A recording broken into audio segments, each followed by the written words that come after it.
Hello दोस्तों, आपका एक बार फिर से स्वागत है हमारे चैनल टेक हार्ट में। दोस्तों आज फिर से एक और टेक वीडियोस लेके प्रस्तुत हैं। दोस्तों इस वीडियो में हम बात करने वाले हैं जो कि भारत में ऑनलाइन ट्रांजैक्शंस होते हैं वो कैसे होते हैं और कैसे वो प्रोसेस होते हैं।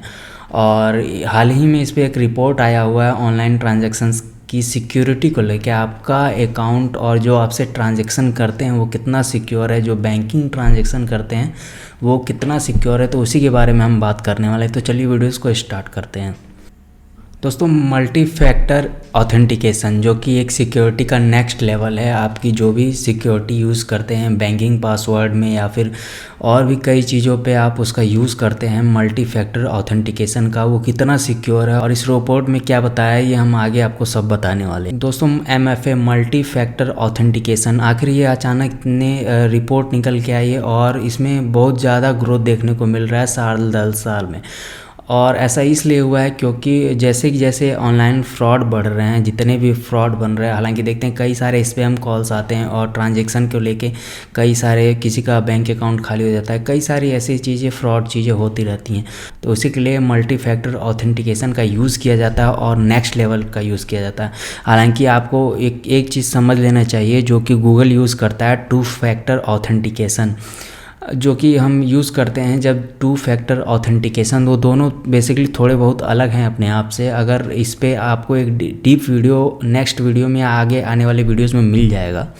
तो बेसिकली ये दोनों थोड़े बहुत अलग हैं, काफ़ी हद तक अलग हैं। तो टू फैक्टर ऑथेंटिकेशन आप जब गूगल पे इनेबल करते हैं तो या तो फिर आपके ईमेल पे या फिर मोबाइल नंबर पे जिससे आप रजिस्टर किए हुए हैं उस पर एक कोड जाता है। जब आप उसको इनपुट करते हैं तब जहाँ के आपको उसका ईमेल का एक्सेस मिलता है।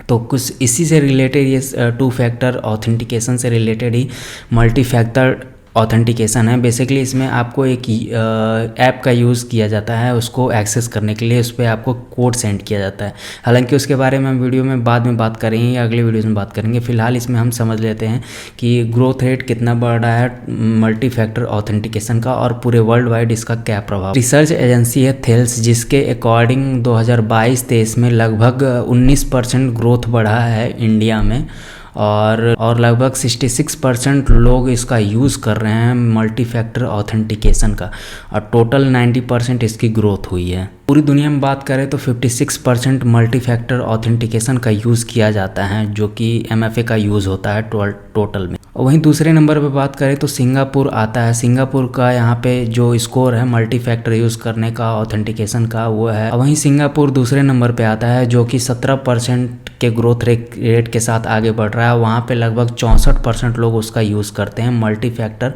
ऑथेंटिकेशन का। बेसिकली जो मैंने 17% बताया है सिंगापुर का, वो ग्रोथ रेट है पर ईयर पर ईयर जो ग्रोथ रेट है वो है 17% और 19% पे भारत अपने ग्रोथ रेट के साथ अव्वल रेट पे है जो कि मल्टी फैक्टर ऑथेंटिकेशन का यूज़ करता है। और वहीं पे बात करें सिंगापुर में जो जितनी पॉपुलेशन है उसमें लगभग 64% लोग उसका यूज़ करते हैं। थेल्स जो कि रिसर्च एजेंसी है उसके भारत में वाइस प्रेसिडेंट और कंट्री डायरेक्टर वो हैं आशीष सराफ हैं। उन्होंने बताया है कि जागरूकता बढ़ी है लोगों में सिक्योरिटी को लेकर, क्योंकि आए दिनों में इतने सारे फ्रॉड होते हैं, उसको लेकर जागरूकता बढ़ी है और उसका यूज़ बढ़ा है। तो बेसिकली नॉर्मल है इतना ग्रोथ। उनका कहना है कि इतना ग्रोथ और डे बाय डे जैसे जागरूकता बढ़ती जाएगी वैसे ही इसका और भी यूज़ होना लगेगा। मल्टी फैक्टर ऑथेंटिकेशन का यूज़ कौन कौन करता है? बेसिकली मल्टी फैक्टर ऑथेंटिकेशन का यूज़ लगभग जो IT जॉब्स में है या फिर जो वर्क फ्रॉम होम प्रीफर करते हैं वही लोग ज़्यादा इसका यूज़ कर पाते हैं। पूरे वर्ल्ड वाइड 68% लोग इसका यूज़ करते हैं मल्टी फैक्टर ऑथेंटिकेशन का पूरे वर्ल्ड वाइड में। और इसमें जो कि शामिल है IT प्रोफेशनल शामिल है और जो इनको प्रीफर करते हैं वर्क फ्रॉम होम या फिर आप भी उसका यूज़ कर सकते हैं। कहने का मतलब है वो लोग इसमें इंक्लूड हैं जो काफ़ी सिक्योरिटी प्रोवाइड करता है। और कई बार क्या होता है जैसे देख सकते हैं डोमेन हैकिंग होती है, होस्टिंग होती है, कई बार ऐसे प्रीमियम डोमेन हमारे पास होते हैं। तो इसमें ऐसी कई टूल्स होती हैं जो ऑनलाइन या फिर ऑनलाइन कई चीज़ों का लेन देन होता है, उसमें कई चीज़ को सिक्योरिटी बनाने के लिए, या फिर आपके पास कई ऐसे बिजनेस ईमेल है जो काफ़ी उस पर ट्रांजैक्शन होते रहते हैं या फिर काफ़ी डिटेल्स हैं आपकी, तो उसमें आप मल्टी फैक्टर ऑथेंटिकेशन का यूज़ करते हैं। मल्टी फैक्टर ऑथेंटिकेशन के कई लेयर होते हैं जो कई लेयर से होके गुजरते हैं। तो बेसिकली आगे आने वाली वीडियो में मैं डिटेल में आपको ये सब बताऊँगा। तो ये है मल्टी फैक्टर ऑथेंटिकेशन का ग्रोथ रेट इंडिया में और वर्ल्ड वाइड। मैंने बता दिया, दूसरे नंबर पे सिंगापुर है, पहले नंबर पे भारत है।